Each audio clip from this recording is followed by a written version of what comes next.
A reading from the Holy Bible, the New American Bible, from the book of Exodus, chapter 38. The Altar of Holocaust. The altar of Holocaust was made of acacia wood, on a square 5 cubits long and 5 cubits wide. Its height was 3 cubits.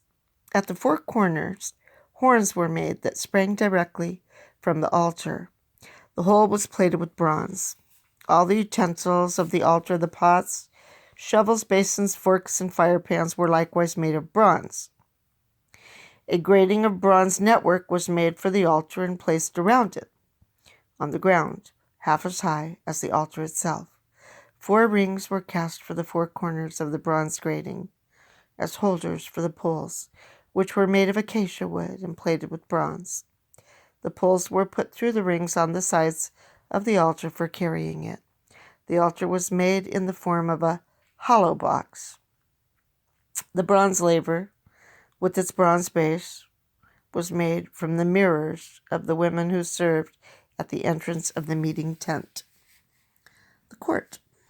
The court was made as follows. On the south side of the court there were hangings woven of fine linen twined, 100 cubits long, with 20 columns and 20 pedestals of bronze, the hooks and bands of the columns being of silver.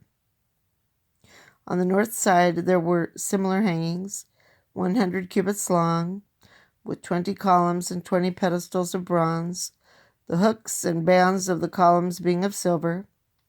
On the west side there were hangings, 50 cubits long, with 10 columns and 10 pedestals, the hooks and bands of the columns being of silver. On the east side, the court was 50 cubits long. Toward one side there were hangings to the extent of 15 cubits, with 3 columns and 3 pedestals. Toward the other side, beyond the entrance of the court, there were likewise hangings to the extent of 15 cubits, with 3 columns and 3 pedestals. The hangings on all sides of the court were woven of fine linen twined. The pedestals of the columns were of bronze, while the hooks and bands of the columns were of silver. The capitals were silver plated, and all the columns of the court were banded with silver. At the entrance of the court there was a variegated curtain woven of violet, purple, and scarlet yarn, and of fine linen twined, 20 cubits long and 5 cubits wide, in keeping with the hangings of the court. There were 4 columns and 4 pedestals of bronze for it, while their hooks were of silver.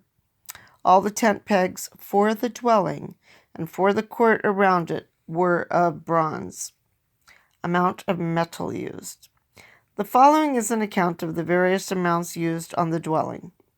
The dwelling of the commandments, drawn up at the command of Moses by the Levites under the direction of Ithamar, son of Aaron the priest. However, it was Bezalel, son of Uri, son of Hur, of the tribe of Judah, who made all that the Lord commanded Moshe. And he was assisted by Oholiab, son of Ahisamach, of the tribe of Dan, who was an engraver, an embroiderer, and a weaver of variegated cloth of violet, purple, and scarlet yarn, and of fine linen. All the gold used in the entire construction of the sanctuary, having previously been given as an offering, amounted to 29 talents and 730 shekels, according to the standard of the sanctuary shekel. The amount of the silver received from the community was 100 talents and 1,775 shekels, according to the standard of the sanctuary shekel. 1 bekah apiece, that is, a half shekel apiece, according to the standard of the sanctuary shekel, was received from every man of 20 years or more who entered the registered group. The number of these was 603,550 men.